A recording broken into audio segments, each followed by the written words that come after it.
ఏడాదిన్నర తరువాత మళ్లీ పాదయాత్ర చేస్తారన్న వైసీపీ అధినేత జగన్ ప్రకటనకు కౌంటర్ ఇచ్చారు మాజీ టీడీపీ ఎమ్మెల్సీ బుద్ధా వెంకన్న. జగన్ మోకాళ్ళ యాత్ర చేసిన అధికారంలోకి రారని, 5 ఏళ్లలో అరాచక పాలన చేశారని, ప్రజలు జగన్ పాలన కోరుకోవడం లేదని చెప్పారు. ఇక్కడ నుంచి ఒక 3 సంవత్సరాలు, ఆ 3 సంవత్సరాల్లో 1.5 సంవత్సరం పోతే దాని తర్వాత నా పాదయాత్ర కూడా స్టార్ట్ అయిపోతుంది.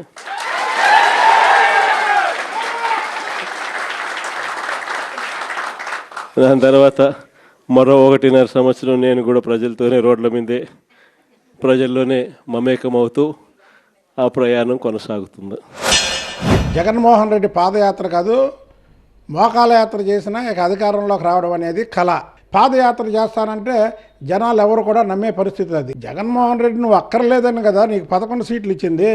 అంటే ఈ సంవత్సర కాలంలో జగన్మోహన్ రెడ్డిని ఎదురు చూస్తున్నారని ఆయన కళ్ళ కని ఉంటాడు, పగటి కళ్ళలో. ఎందుకంటే జగన్మోహన్ రెడ్డి గారికి ఎలాగ ఇప్పుడు పని పాట లేదు, పగలు కూడా నిద్రపోతాడు. పగటి కళ్ళ కంటే ఆయన కళ్ళలో ఆయన చెప్పుకుంటున్నాడు తప్ప ప్రజలెవరు కూడా ఆయన్ని కోరుకోవట్లేదు. ఈ రాష్ట్రంలో ఇంకా 30 సంవత్సరాలు కూటమి పరిపాలనే ఉంటుంది.